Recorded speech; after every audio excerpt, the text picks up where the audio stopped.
Rasulullah ya di maljah alaika salawatullah abdun bil bad yartaji lasmal atab jud bil jawab marhaban qad qabalna. Assalamualaikum warahmatullahi wabarakatuh. Alhamdulillah wa syukrulillah wa binikmatillah la hawla wa la quwata illa billah. Rabbi shrahli sadri wa yassirli amri wahlul 'uqdatam min lisani yafqahu qawli. Kepada yang kami muliakan segenap para alim, para ulama, yang kami muliakan segenap hadirin sekalian yang dirahmati Allah Subhanahu wa taala. Wabil khusus kepada segenap jajaran kepengurusan MWCNU Batam Kota. Tidak lupa kepada segenap sahabat-sahabat Ansor Banser PAC Batam Kota, serta seluruh yang hadir pada kesempatan malam hari ini.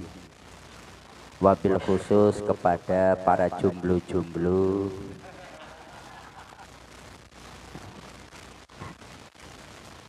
Jadi tadi saya menyampaikan ke Ustadz Salimin, sunnah itu mengsegerakan. Jadi kalau ada orang jomblo itu suwi-suwi nggak api. Ada di dalam deretan para nabi itu Nabi Zakaria. Nabi Zakaria itu beliau nabi yang tidak menikah. Ada namanya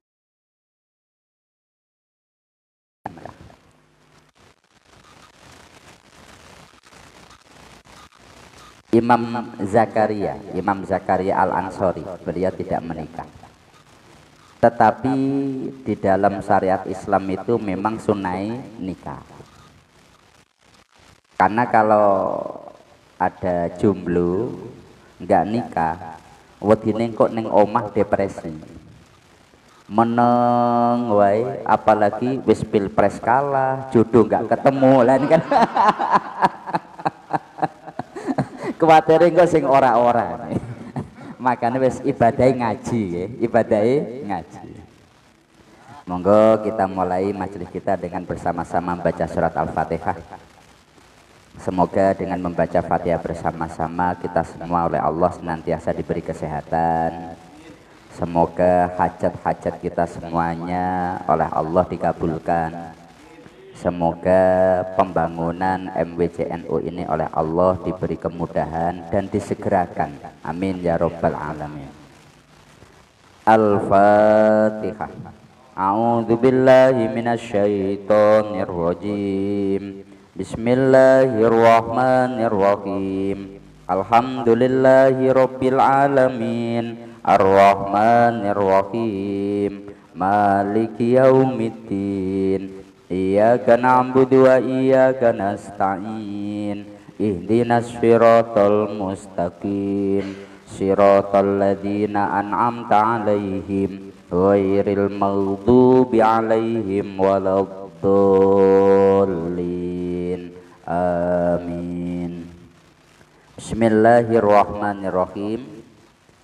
Sekarang kita membahas syarat wujubi sholat dan sholat sunnah. Ketemu Mbah? Balik Mbah. Nah, faslun. Yeah. Kan jenengan tadi ngomong faslun kan? Yeah, makanya faslun. Bismillahirrahmanirrahim. Faslun. Ai hadzal faslu. Wasyaraitu wujubis sholati, adapun syarat-syarat wajibnya sholat itu salah satu asya'a. Ada 3 perkara. Ahaduha, adapun salah satu daripada 3 syarat itu al-islamu Islam. Fala tajibu maka tidak wajib apa as-sholatu sholat alal kafiri atas orang kafir al asli yang asli. Wala yajibu dan tidak wajib alaihi atas kafir tadi apa qodouha mengkodok sholat ida aslama ketika masuk Islam siapa kafir. Wa ammal murtadu adapun orang murtad itu fatajibu maka wajib alaihi atas murtad apa as-sholatu sholat. Wa qadauha dan wajib mengkat ilal islami kepada Islam. Wasani adapun yang kedua syarat sholat yang kedua al bulughu balik. Maka fala tajibu tidak wajib apa sholat ala sobiyin atas anak kecil laki-laki wasobiyatin dan kecil perempuan. Lakin yu'maroni akan tetapi anak kecil laki-laki perempuan tadi itu diperintah biha dengan sholat. Ba'da sab'i sinina setelah 7 tahun. In hasola bila wujud apa atamyizu tamyiz biha dengan sobi. Kalau dia sudah tamyiz saat dia umur 7 tahun maka diperintah. Wa illa dan bila 7 tahun tapi belum tamyiz fa ba'da tamyizi maka perintah sholat setelah tamyiz. Wa yudrobani dan dipukul siapa sobi dan sobiyah ala tarkiyah atas meninggalkan sholat. Ba'da kamali asri sinina setelah sempurnanya 10 tahun. Kalau umurnya sudah 10 tahun kok masih nggak mau sholat itu dipukul. Kalau umur wis 30 tahun kok nggak sholat itu dipukuli.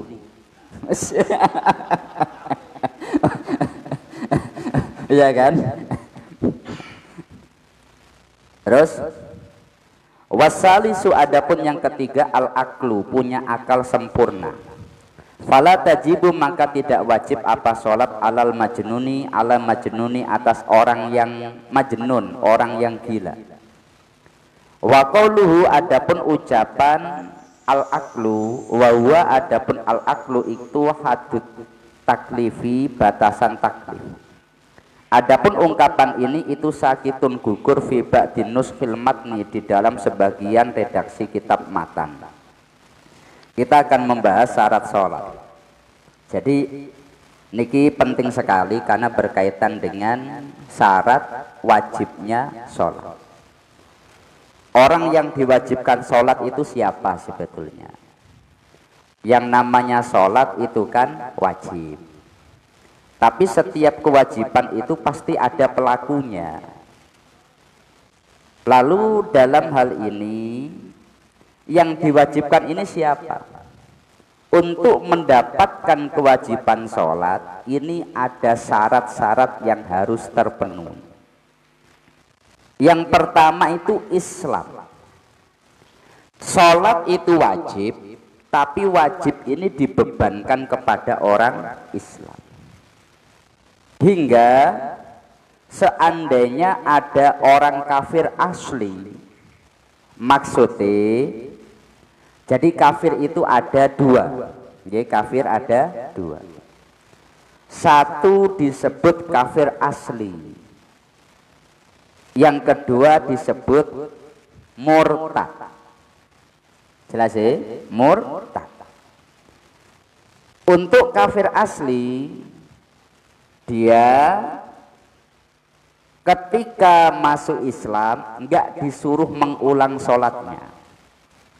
Dia selama di dunia dalam artian dia sebelum masuk Islam maka dia tidak bisa kita perintah untuk sholat. Enek wong Kristen, ayo kamu sholat, itu enggak bisa. Kenapa? Karena dia kafir asli. Tapi berbeda dengan orang murtad. Kalau orang murtad itu dia tadinya Islam kemudian keluar dari Islam. Oh masya Allah, ahlan wa sahlan ya Miftah. Kalau untuk orang murtad itu beda. Wah yang kedua ini Kiai Komar, masya Allah.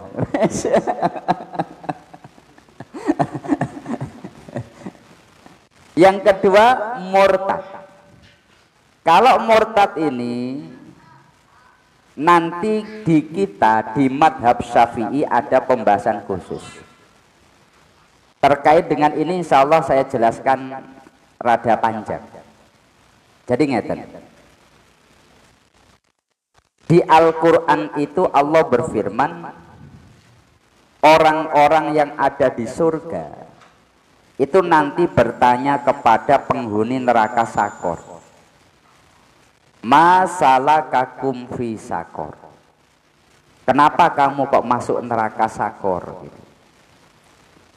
Maka orang kafir menjawab, qalu lam naku minal musallin, kami enggak sholat kami. Jelas ya? Itu teks Quran.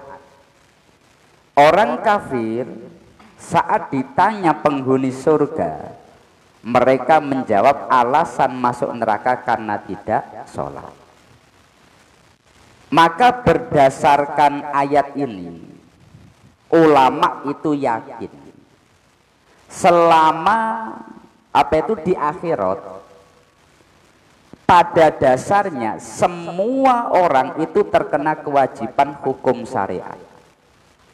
Pada aslinya secara hakiki, wong kafir ya wajib sholat, wong Islam ya wajib sholat, orang Hindu, Buddha sebagainya pada dasarnya wajib sholat. Tetapi kewajiban ini berlakunya nanti di akhirat. Selama di dunia kalau mereka kafir ya tidak diwajibkan sholat. Ini sebagai bentuk napa nggih? Jadi biar mereka bisa menerima posisi mereka. Kenapa kamu dihukum? Karena kamu nggak menjalankan perintah Allah gitu. Lalu untuk di dunia, ada orang yang dia sudah masuk Islam, ada orang yang dia belum masuk, dia keluar dari Islam. Orang yang dia keluar dari Islam itu wong ngerti, oh kalau dalam Islam sholat 5 waktu. Tapi gara-gara menikah dengan orang Nasrani, akhirnya jadi wong Nasrani. Gara-gara ekonomi, maka masuk ke agama yang lain. Maka orang yang dia tadinya Islam, kemudian dia keluar dari Islam, maka orang ini disebut dan zaman faham. Ini wong Islam. Dia ketika di Islam dia sudah haji. Dia di Islam ketika dia di Islam dia sudah menikah. Dia di Islam dia sudah zakat. Kemudian dia itu murtad. Setelah murtad 1 tahun dia masuk Islam lagi. Jelas ya, masuk Islam lagi.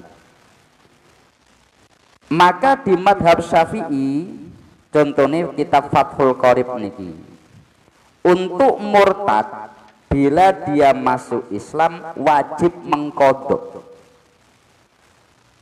Dia masuk agama lain tahun 2022.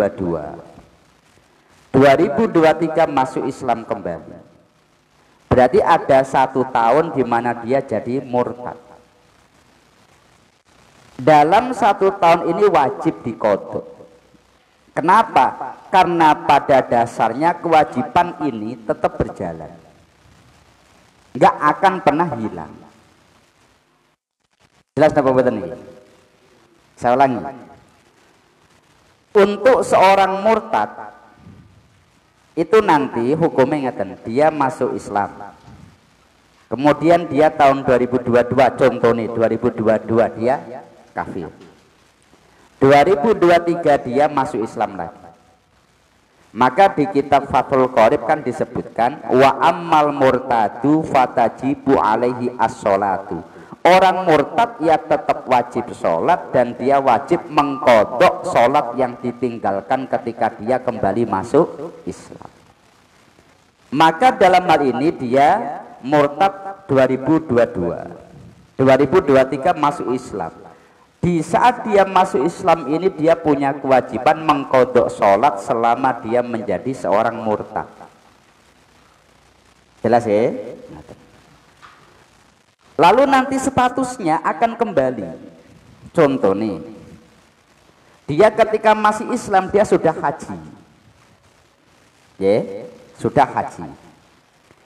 Kemudian dia murtad 2022, 2023 dia masuk Islam lagi. Hukum hajinya masih tetap. Jadi dia di Islam ini nggak diwajibkan haji lagi. Kenapa? Dia hukum hajinya yang tadi masih tetap. Wa may yartadid minkum an dinihi fayamut wa huwa kafirun faulaika habitat a'malu sampai seterusnya niku dalam surat Al-Baqarah. Pokoknya hukum gugur ibadah itu kalau mati. Kalau wonge masih hidup kok masuk Islam maka ibadahnya yang dulu nggak gugur. Ini di pandangan madhab Syafi'i. Jelas napa mboten iki? Konsekuensi nih saat ini. Dia di tahun sebelumnya dia Islam. 2022 dia kafir. Dengan dia kafir kan nikahi cerai. Saya ulangi, nikahi cerai. 2023 dia itu masuk Islam lagi. Pada dasarnya hukum pernikahannya kembali. Kalau di fikih madhab Syafi'i. Jelas ya? Ini yang disebutkan di dalam banyak kitab kita di fikih madhab Syafi'i. Cuma berbeda dengan ini di madhab selain Syafi'i, yakni madhab Maliki dan madhab Hanafi. Kenapa saya menyampaikan perbandingan madhab? Karena di Batam ini banyak terjadi.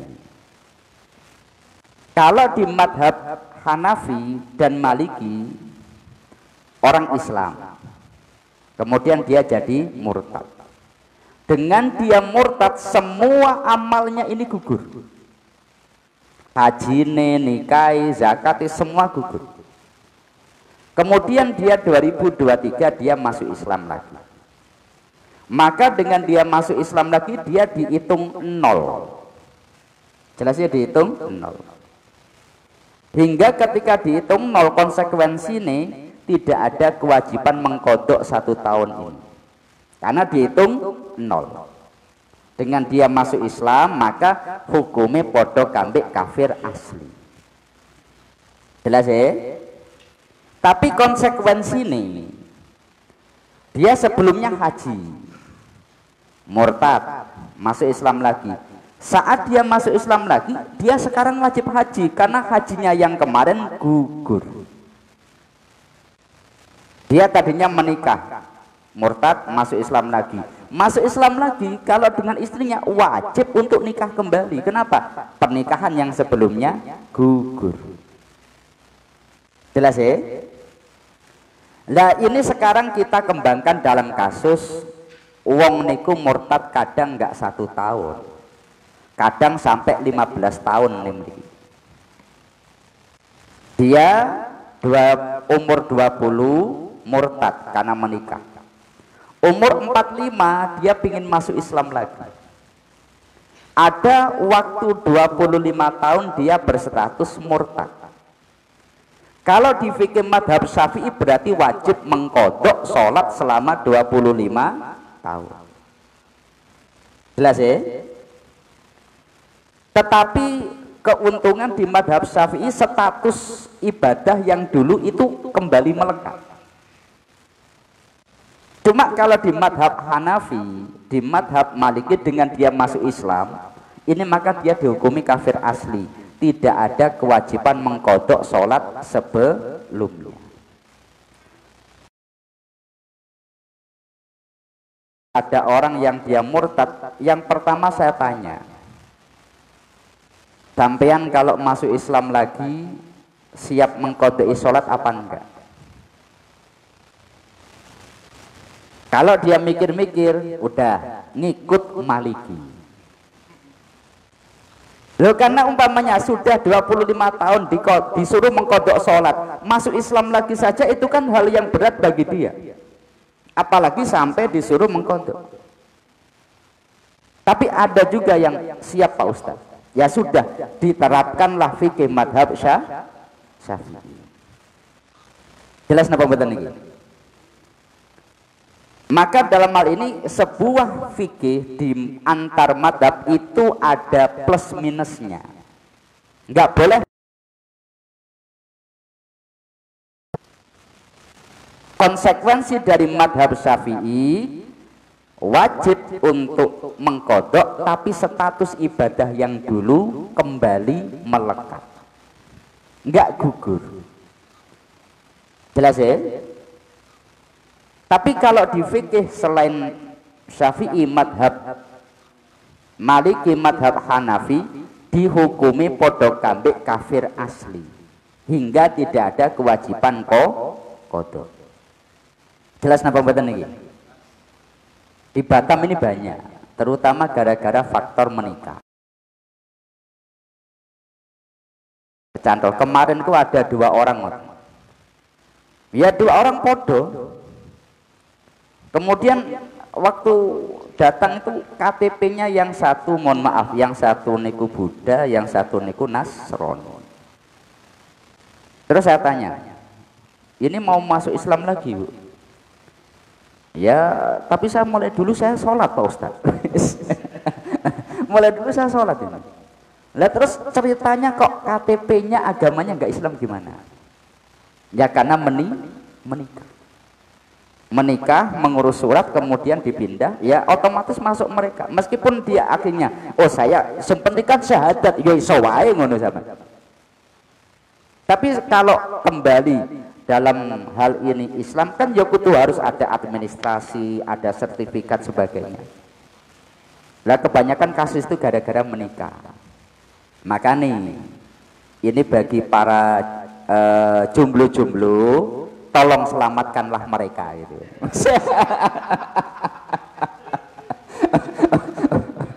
Mas Tarmidi wis lulus beliau, ya kan? Beliau wis lulus ini, alhamdulillah. Saat ini malah kita orang wasik. Loh, parasane. Biasanya ngeten niku sing diketokne bekase, Mbah. Ya jalan cepet ini. Jelas ya? Niki untuk perbedaan kafir asli dengan murtad sampun paham ya. Kalau yang kafir asli itu dia nggak ada kewajiban kodok. Dia masuk Islam umur 80 tahun, saat itulah dia baru terkena kewajiban aturan syariat. Tapi kalau murtad, dia itu dari awal nggak pernah gugur kewajiban. Maka kalau dia murtad, maka ada kewajiban kodok. Ini teori hukum fikih madhab Syafi'i. Jelas ya? Kemudian yang kedua, setelah dia itu statusnya muslim, lah kalau sekarang ada orang kafir dia sholat, Nasrani dia sholat. Katakanlah ada orang dia itu belum masuk Islam, tapi dia karena tertarik Islam maka dia sholat. Secara hukum karena syaratnya sholat itu Islam, orang yang tidak Islam sholat ya sholatnya enggak sah. Jelas napa mboten? Umpamanya murtad tadi itu, dia meskipun setelah murtad dia sholat, tapi dia tidak ikrar 2 kalimat syahadah, ya statusnya sholatnya enggak sah. Karena syarat utama orang terkena kewajiban sholat itu Islam. Ada beberapa orang yang dia itu waktu mengikrarkan 2 kalimat syahadah ngomong, Pak Ustadz saya sudah belajar sholat. Dalam hal ini pripun? Ya untuk orang belajar api. Tapi kalau untuk disebut sah tidak. Alasannya syarat sahnya sholat itu muslim. Jelas ya? Yang kedua al-bulug. Orang yang dia wajib sholat itu dia adalah orang yang sudah mencapai baligh. Untuk anak kecil ini bila mencapai umur 7 tahun dan dia sudah tamyiz, sudah pinter, maka diperintah sholat. Tapi nggak wajib, cuma dia diperintah sholat. Maksudnya pripun? Anak Tamyiz niku ukurane anak yang dia sudah bisa makan sendiri, minum sendiri, cebok sendiri, pakai baju sendiri. Maka ini umpamane anak saya sudah 7 tahun tapi belum bisa makan sendiri, belum bisa minum sendiri, belum bisa cebok sendiri, ya ini belum disebut tamyiz. Makanya di Al-Bajuri in hasola at-tamyizu biha, 7 tahun itu kalau sudah tamyiz. Kalau belum tamyiz, wa illa fa ba'dat tamyizi, setelah tamyiz dia sudah pintar ngerti, maka baru diperintah sholat. Jelas ya, diperintah sholat. Tidak hanya diperintah berkaitan dengan masalah sholat, tapi juga diperintah berkaitan dengan masalah ibadah yang lain. Contohnya puasa, contohnya ya tidak terawih, contohnya ngoten lah.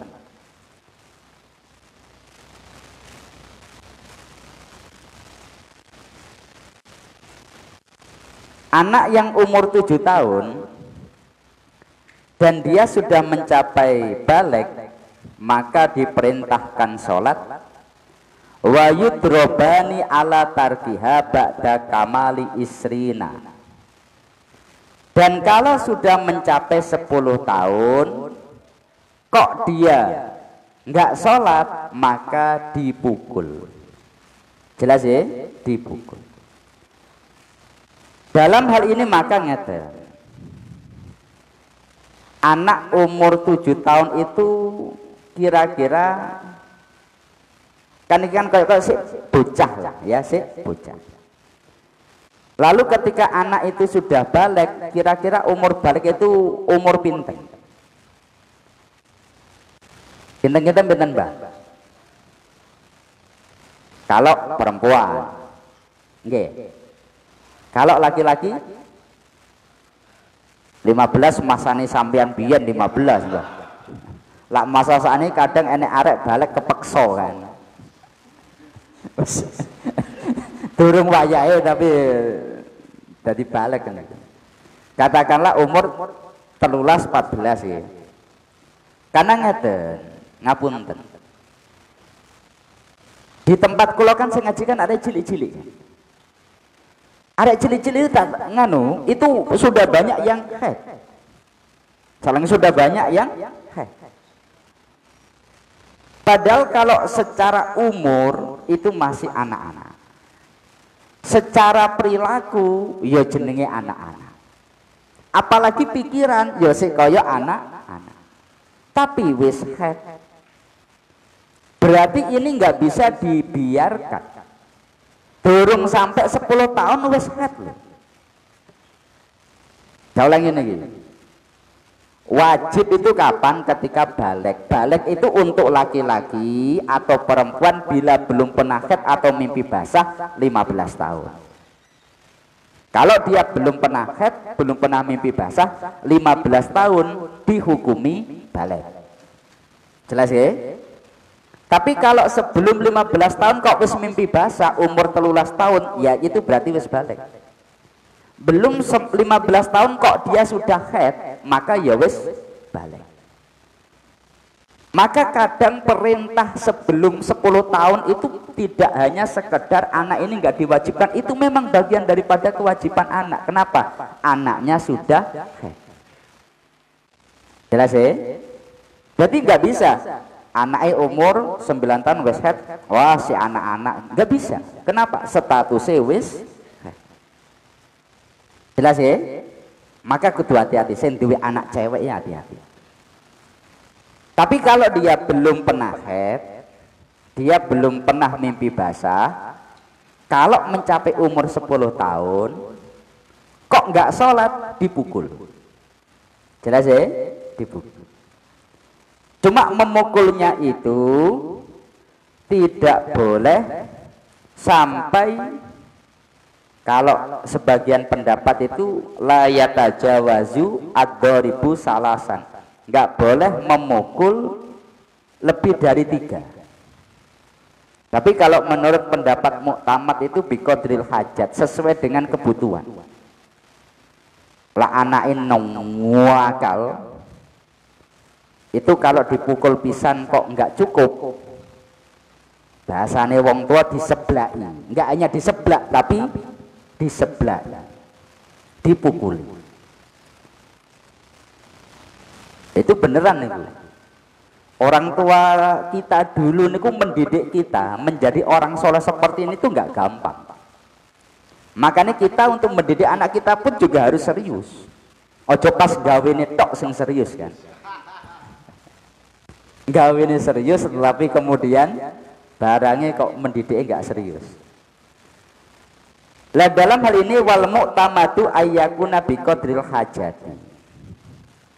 Untuk memukul anak itu sesuai kadar kebutuhan. Tapi fayajibu ad-darbu alal wali aban kana au jaddan au nahwahuma mimma marra. Yang berhak memukul itu tapi statusnya adalah walinya. Nggih, walinya. Untuk orang yang lain itu tidak diperintahkan untuk memukul kecuali dengan izin wali.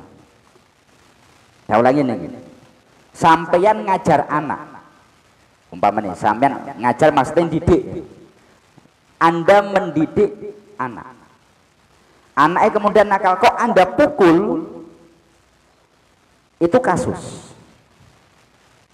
Saya ulangi nih, itu kasus. Kecuali kalau wali mengizinkan. Pak Yai udah terserah anak kula niki ape dijantur, digantung, ditapuk monggo. Sing penting anak niki dadi. Mulai ngono. Oh, berarti orang tua sudah pasrah bongkoan, baru sampean diajar oleh. Tapi kalau orang tuanya hanya menitipkan untuk diulang, jangan memukul. Karena yang berhak memukul itu adalah wali. Walil muallim aidan al-amru lad-darbu illa biidnil wali. Orang lain itu haknya hanya memerintah, nggak boleh sampai main tangan. Jelas ya? Kasus ning masjid. Enek arek mainan kok saman pukul, lah iku anake sampean dhewe oleh, tapi lah anake wong liya ojo. Kalau dia nggak terima, yang disalahkan secara hukum Anda. Kenapa? Anda nggak punya hak untuk melakukan eksekusi pemukulan pada anak, kecuali kalau walinya mengizinkan. Udah, Pak Ustadz, anak saya kalau nakal pukul aja, lah itu baru oke, siap itu. Tapi kalau nggak ada izin, nggak diperbolehkan. Jelas ya? Kalau sekarang tanya, sampean ketika di masjid, biyen waktu masih kecil, eling nggak wong sing paling galak?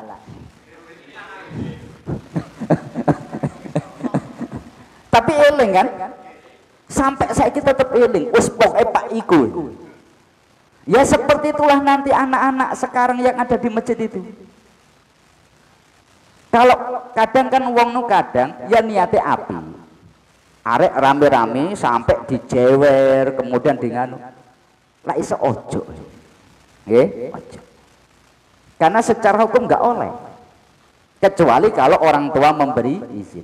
Lah ning pondok kok kadang ngajar arek itu sampai nemen. Umpama nih, waktu kita di pondok nih, nggak apal ya disuruh push up tenan, iya kan? Dijewer tenan. Karena orang tua sudah mengizinkan, pasrah. Yai, kula titip anak, saya menitipkan anak saya, minta tolong diajar. Udah kami pasrah. Loh ini berarti boleh. Tapi kalau hanya sekedar ada orang pingin anaknya diajar ngaji, itu belum sepenuhnya ada izin untuk mengeksekusi ketika nakal. Jelas napa mboten niki?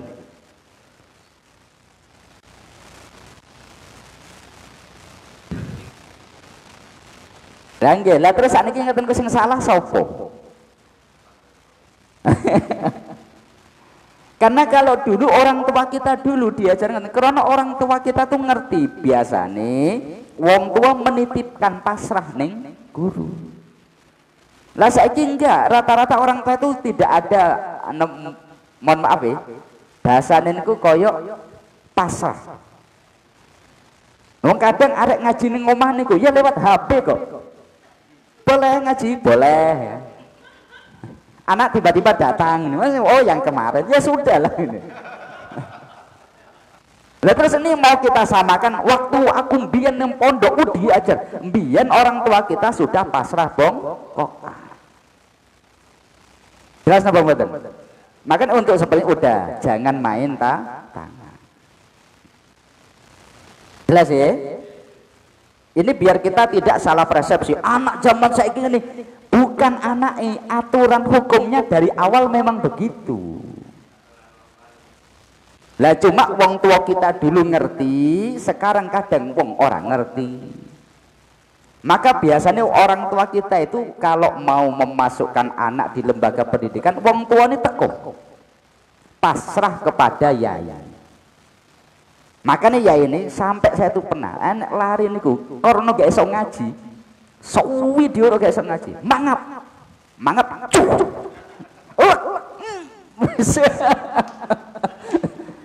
lo kalau sudah seperti itu gimana? Tapi lah kiai barokah, lah sampeyan keracunan arek. Lo tenanan arek dadi pinter ngaji larine niku, dia dadi pinter ngaji. Tapi kembali, ini semua dibangun atas pondasi wong tua wis pasrah bongkokan. Sudah sepenuhnya pasrah kepada yaya. Artinya sudah ada izin untuk seperti itu. Tapi kalau enggak ada izin, yang penting daftar, memenuhi administrasi, kemudian anak masuk. Loh ini kan enggak ada izin sama sekali. Izinnya hanya diajar. Arti diajar itu dididik. Jelas ya? Makanya dalam kitab dalam kitab Al-Bajuri, wa yajibu ala usulihi ma'adzukur wal inasu ala sabili fadil kifayah. Wajib memerintah anak baik dari leluhur atau orang tua laki-laki atau perempuan, walil muallimi bagi guru juga sama, al amru untuk memerintah, ladorbu tapi tidak boleh mukul, illa biidnil wali kecuali dengan izin wali. Jelas? Satu. Yang kedua, wa mislu azzauju fi zaujatihi, seorang suami juga nggak boleh memukul istri. Kan ini semua suami kan, nggak ada istri kan. Falahu al-amru ladorbu illa biidnil wali, kecuali kalau sudah ada izin wali. Ini dalam masalah sholat ya, beda kalau dalam masalah nusus. Kalau masalah nusus contohnya ngeten, dia malam Jumat, ayo kita wik-wik umpamanya gitu. Iya kan, bahasanya nopo sing enak mbak? Hah? Oh, ayo kita mesra, yuk gak enak mbak, masuk ngono. Ayo kita endohai kan gitu. Sunnah Rasul berarti sholat malam mbak. Umpamanya istri dia nusus itu artinya dia nggak taat dalam konteks memenuhi kewajibannya sebagai seorang istri. Kok nggak taat, maka suami dia boleh mendiamkan, boleh nanti memukul selama tidak menimbulkan bekas. Tapi kalau untuk seorang istri nggak sholat, seorang istri nggak puasa, suami itu bolehnya memerintah, nggak boleh memukul. Karena untuk memukul ini tetap tanggung jawab wali. Saya ulangi nih, seorang suami dalam kasus sholat, puasa dan sebagainya itu, ini dia hanya berhak memerintah, tidak berhak memukul. Ayo sholat umpamanya gitu, nggak boleh. Lak sampean ning anake oleh, tapi lak ning bojone aja.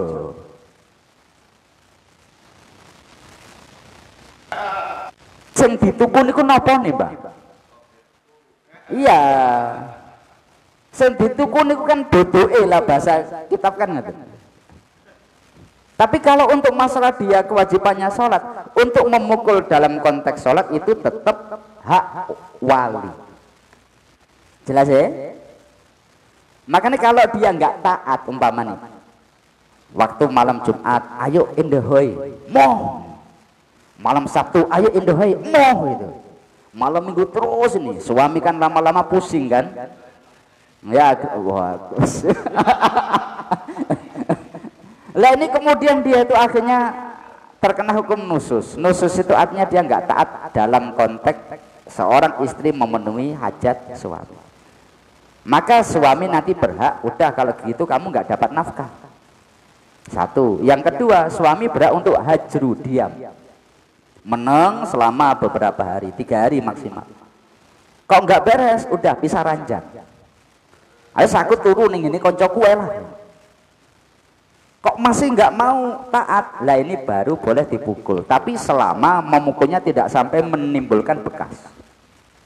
Jadi mukul pamane ning kene kan nggak ketok. Nggih, mukul ning kene. Tapi lek mukul sampai ning pipi nggak boleh. Tapi ini dalam konteks kewajiban dia sebagai seorang istri. Tapi kalau kewajiban dia kepada Allah itu untuk mengeksekusi tetap haknya wali. Jelas napa mboten iki? Hah? Belum pati jelas sih. Sing gak jelas sampean apa kula? Dadi ngeten, Mbak.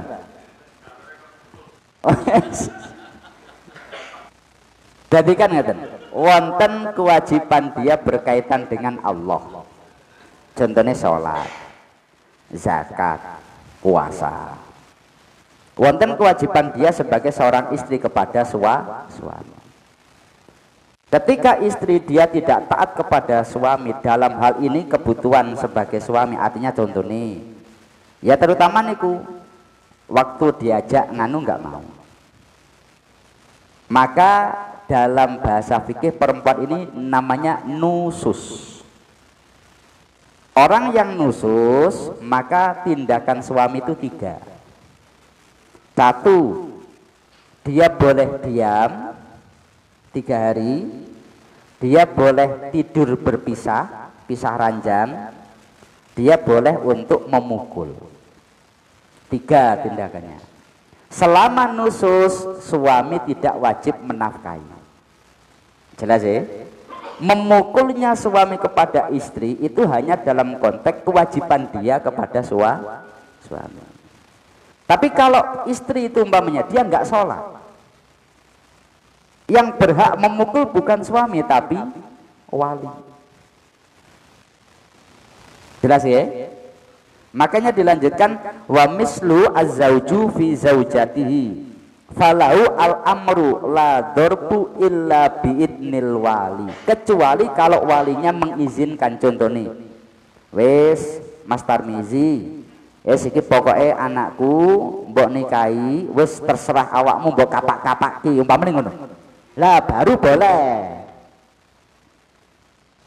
Bebas ya, mulai gaya naga, gaya kobra.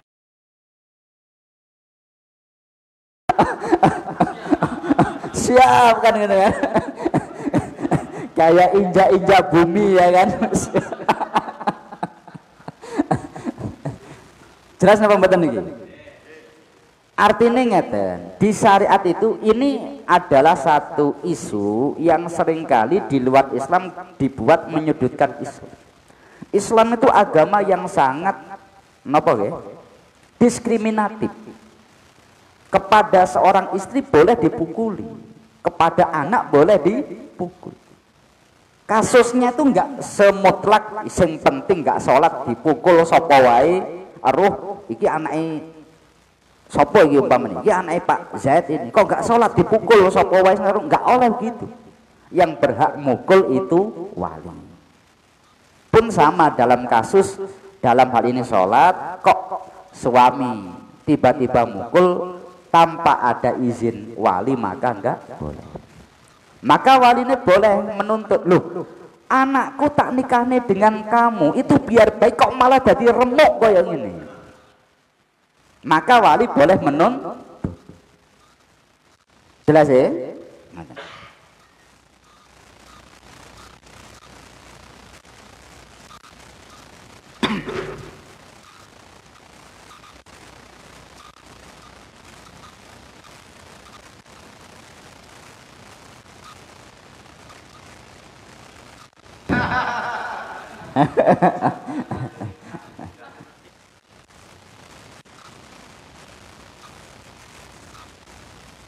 Pasti ngete. Jadi pentingnya kita ngaji kayak ngete. Orang kadang itu hanya tahu secara global, tanpa tahu detailnya aturan bagaimana, nggak tahu dia.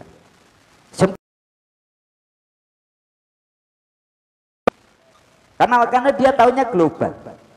Tapi kalau dalam konteks begini-begini, dalam kasus begini-begini, lah ini baru wong pinter. Karena dia tahu secara tafsiri detail masalah. Makanya orang yang dia nggak mengerti ilmu nih kok menghukumi sesuatu, idza wuzidal amru ila ghairi ali fangtadirus sa'ah. Kalau dipegang pada orang yang bukan ahlinya, wes remuk nih. Pak Haji anaknya judi, astagfirullah, haram. Tapi menang, wis alhamdulillah. Ya repot kalau sudah begini. Lagi, kalau untung halal. Tapi kalau umpamanya rugi baru haram. Lah niki masyaallah naudzubillah min dzalik. Kemudian yang ketiga itu aklu. Dua akal. Mesti akal itu akal sehat. Ketika ada orang dia majnun, majnun itu kalau kita mengartikan edan. Dalam bahasa edan itu majnun bisa diartikan jannah. Itu majnun itu orang yang kejinan. Ya meskipun kita nggak nyebut edan, tapi dia masuk di kategori majnun. Hingga umpama nih ada orang dia edan, kemudian selama 1 bulan, ya selama dia edan itu yang nggak wajib sholat. Kalau di pondok kulon niku, sing nggak terkena taklif salah satunya niku wong edan. Jadi pempene kabeh sholat kok sampean nggak sholat, oh edan namanya. Kabeh ngaji kok nggak ngaji edan hari ini. Orang yang dia punya akal sehat, dia maka terkena kewajiban untuk sholat. Kemudian selain itu, ada syarat lain yang ini tidak disebutkan di kitab Fathul Qorib. Salah satunya niku bulughud dakwah. Syarat untuk wajib sholat niku yang tidak disebutkan di kitab Fathul Qorib, contohnya niku bulughud dakwah. Bulughud dakwah itu apa? Sampainya dakwah kepada dia.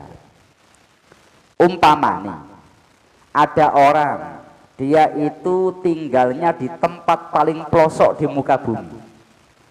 Dia tidak pernah mendengar apa itu Islam, apa itu iman, apa itu sholat, apa itu Allah Subhanahu wa ta'ala. Maka dia itu yang nggak terkena kewajiban sholat. Berikutnya, orang yang dia tidak bisa informasi masuk kepada dia. Naudzubillah min dzalik, ya muga-muga kita semua, anak turun kita semuanya oleh Allah diberi kesehatan ya. Amin. Tapi umpamanya nek wong itu lahir dia sudah dalam keadaan tuli, buta, bisu. Dia urip, tapi dia itu tuli, dia buta, dan dia bisu. Dalam hal ini kemudian jalur informasi kepada dia kan ini tertutup. Kita mau mengajari sesuatu kepada dia nggak akan pernah bisa nyambung. Maka orang yang seperti ini juga tidak diwajibkan sholat. Jelas. Dan yang terakhir itu dia tidak dalam keadaan suci, contohnya haid atau nifas. Dia saat haid atau nifas, maka dia itu tidak punya kewajiban sholat, dan juga nggak ada kewajiban mengqadha. Bahkan kalau banyak ulama mengatakan kalau umpamanya sengaja diqadha itu nggak sah. Menurut Imam Khatib Asy-Syirbini itu nggak sah.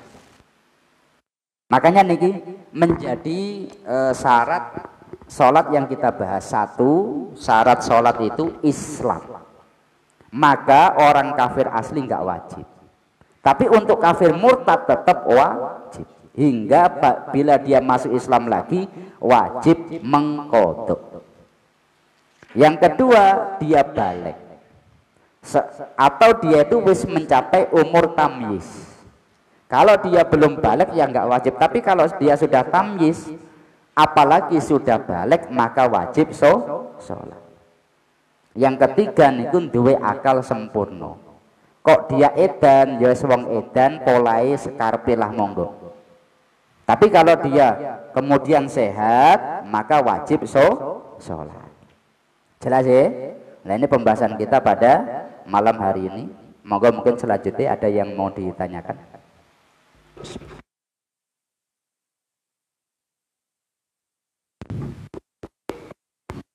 Yeah.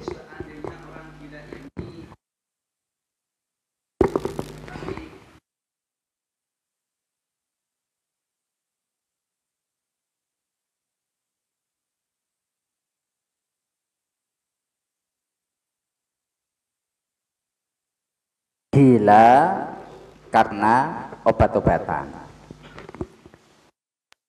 Kalau gila karena obat-obatan itu namanya sakron. Ya, sakron. Sakron itu artinya mendem. Orang yang dia yang mendem, dia yang sakau, dia yang karena obat-obatan ini mabuk. Meskipun dia tidak punya akal sehat, tetapi dia tetap dihukumi wajib sholat. Tapi seandainya sholat ya enggak sah, tapi terkena hukum wajib sholat. Ini kenapa? Taglidun alaihi, untuk memberikan efek jera. Karena dia dengan kesengajaan menghilangkan akal sehatnya. Hingga umpamane dia karena putus cinta mangan kecubung.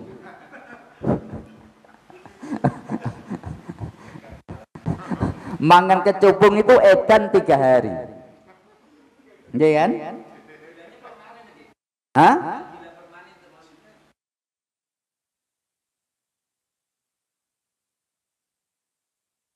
Tapi dia sembuh apa enggak nanti? Kalau enggak sembuh lagi ya enggak ada pembahasan. Tapi kalau dia sehat umpamanya wong ngombe terus baruno waras, nggih kan? Umpamane mbiyen kan para sahabat Nabi kan sadurunge arak diharamkan secara mutlak. Malam-malam kan biasanya minum-minum itu. Bahkan Ali bin Abi Thalib. Saman mungkin pernah mendengar ada seorang sahabat ketika dalam sholatnya membaca kul ya ayyuhal kafirun la a'budu ma ta'budun. Niku kalau goleki sapa ya sebenarnya? Kok dadi imam maca ae lho wayahe la a'budu ma ta'budun dibaca a'budu ma ta'budun. Sapa? Di tafsir Qurtubi ku tibano Ali bin Abi Thalib. Lah Ali kan sahabat dekat Nabi. Lah ngimami sholat mabuk lho.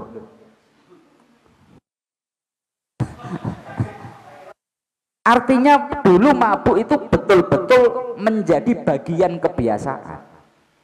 Hingga meskipun dekat dengan Nabi ya seperti itu. Enggak kan?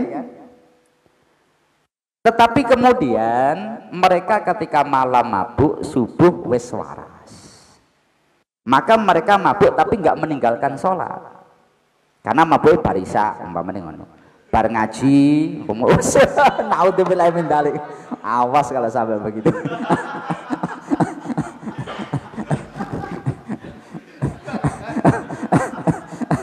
Ya beneran iki. Lho nggih kan para sahabat niku krana ayat Quran wis turun katakan wa yasalunaka anil khamri wal maisiri kul fihi ma ismun kabiru wa manafi'un linnas sampai wala taqrabus sholata wa antum sukara, kan ada banyak ayat itu. Makanya mereka ketika minum itu malah ngati-ngati, udah minumnya bengi-bengi wae lah. Nggih kan?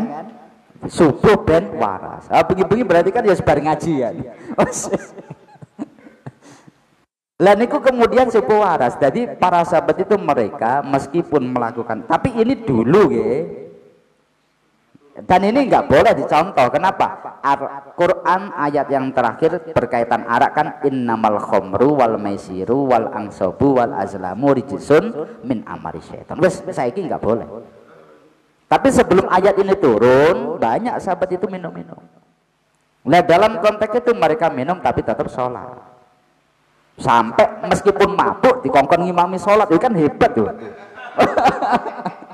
Saya zaman dulu nih, mabuk kepikiran sholat nih.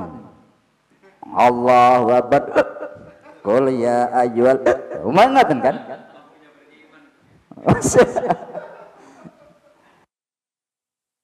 Maka kalau orang sing dia obat-obatan itu enggak permanen, Ustaz, enggak permanen. Kalau dia waras, maka ya dia wajib sholat. Tapi kalau ternyata dia sampai bertahun-tahun permanen nggak waras lagi, ya wis dihukumi edan. Kok nanti ada waras sedino, ya terkena kewajiban sholat lagi. Mati? Langsung ditompo malaikat Malik nih. Ya kalau masalah mati ya wallahu a'lam. Kalau masalah mati niku wallahu a'lam. Jelas ya? Mungkin ada lagi yang ditanyakan. Yeah.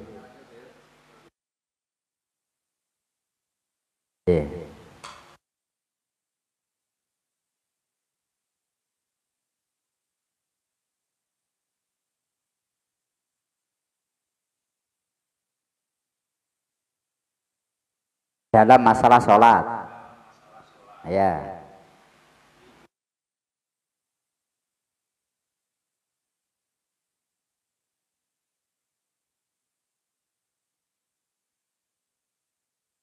Tanggung jawab suami kepada Allah.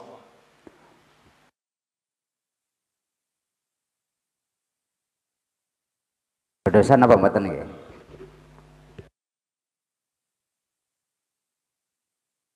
Niku mawon.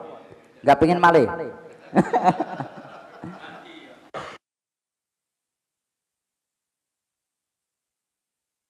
Dadas wa yajibu al-amru ala usulihi ma adzukur wal inasu ala sabili fardil kifayati. Walil muallimi aidan al-amru lad-darbu illa bi'idnil wali. Wa mislu az-zawju fi zaujatihi. Falahu al-amru lad-darbu illa bi'idnil wali. Wa in kana lahu ad-darbu lin-nususi. Dados kewajibannya niku memerintahkan, bukan memukul. Kewajiban niku memerintah. Memerintah niki pun selama kita sudah melakukan perintah niki, mewujudkan perintah, ternyata apa yang diperintahkan nggak wujud, bukan berarti kemudian suami gagal. Contoh nih, ada seorang istri oleh suaminya diperintah sholat, istrinya enggak sholat, sholat enggak sholat, sholat enggak sholat. Dengan suami dia memerintah, dia berarti telah menjalankan kewajiban. Saya ulangi. Dengan suami dia sudah memerintah berarti sudah menjalankan kewajiban. Tapi kalau istri ini nggak sholat, suami ini yus bareng-bareng nggak sholat, yuk lah ini baru. Ku anfusakum wa ahlikum naro. Tapi kalau suami sudah memerintahkan, kok kok apa yang diperintahkan nggak wujud, perintah yang ada pada suami sudah dilakukan, maka dia sudah terlepas tanggung jawab terhadap istrinya. Jelas napa mboten? Jelas ya? Lah kadang mboten ngoten. Memahami perintah tanggung jawab suami kepada istri itu artinya mewujudkan. Lah niku repot. Maka ketika seorang suami bertanggung jawab berkaitan ibadahnya istri, kalau istrinya nggak sholat, maka suaminya itu merasa dosa. Ayo sholat, nggak sholat, merasa gagal. Ayo sholat, nggak sholat, merasa gagal. Nggak begitu. Sing jenenge wong dakwah, wong amar, wong perintah amar ma'ruf, itu meskipun perkara ma'ruf nggak wujud, tetap perkara niku telah dilakukan. Jenengan umpamane ada orang, dia itu nggak mau sholat, mas, ayo sholat mas. Wong nggak sholat. Selama Anda memerintah, Anda berarti telah menjalankan perintah, meskipun perintah tadi belum wujud. Yang diperintahkan tadi belum wujud. Jelas napa mboten niki? Kita disebut menjalankan perintah Allah tidak menggantung itu wujud. Jelas ya? Makanya kalau di Al-Qur'an niku Allah berfirman, "Inna arsalnaka bil haqqi basyira wa nadhira wala tus'alu an ashabil jahim." Muhammad, kamu tidak akan dimintai pertanggungjawaban berkaitan dengan orang-orang yang masuk neraka. Udah umpamanya iki masuk neraka, yang penting kamu dakwah, udah selesai. Jelas ya? Kalau mungkin ada lagi yang tanya? Atau sudah cukup ya? Ya? Ya, semoga kita semuanya niki oleh Allah digolongkan orang-orang yang husnul khotimah. Krono kadang niku ngeten. Kula merasakan betul ya, ini semoga niki jadi pembelajaran untuk kita bersama. Contohnya masalah anak tadi nanti. Contohnya masalah anak. Kadang niku kita kalau ngajar anak wong itu iso sabar. Nggih kan? Ngajar anak wong sabar, menyenangkan, enak. Tapi giliran ngajar anak dhewe ngamuk. Nggih ngoten ya? Wah, ketarane pengalaman kabeh ini. Saya ulangi lagi. Kadang kita ngajar anak orang itu enak, telaten, sabar sebagainya. Tapi giliran ngajar anak dhewe itu malah nggak sabar, namuan. Padahal tanggung jawab utama kita tentu kepada anak.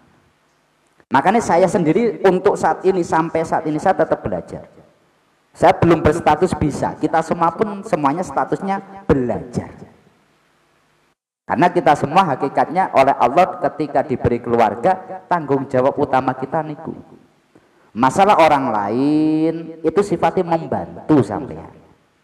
Tapi jangan sampai gara-gara anakku tak ngajak nih ini Pak Nasrul, kemudian orang tua lepas seluruhnya. Ojo. Jelas ya? Umpamane sampean ketika ngajar anak ngamuk, biyen bapak sampean yo ngono paling ngene sampean. Iya kan? Yo paling enggak ado-ado kan. Saya pun sampai detik ini belajar untuk itu. Artinya kadang ini kenapa untuk wali boleh, untuk orang lain nggak boleh. Saya ulangi, kenapa untuk wali boleh? Umpamanya anak ini nggak sholat, saya memukulnya atas nama anak saya boleh. Tapi orang lain anak saya nggak sholat, kalau dipukul saya nggak terima, saya boleh. Loh dia siapa kok berani mukul anak saya? Baru kalau saya mengizinkan baru. Loh kenapa kok begini? Ya karena ini darah daging kita. Ini yang menjadi tanggung jawab utama kita. Jelas ya? Dan ini semoga kita semua bisa belajar lah. Amin ya rabbal alamin. Al-Fatihah. A'udzubillahi minasyaitonirrajim. Bismillahirrahmanirrahim. Alhamdulillahirabbil alamin arrahmanir rahim maliki yaumiddin iyyaka na'budu wa iyyaka nasta'in ihdinas siratal mustaqim Alladhdallin amin. Karena lebihnya dari kami mohon maaf. Wallahul muwaffiq ila aqwamit thoriq. Wassalamualaikum warahmatullahi wabarakatuh.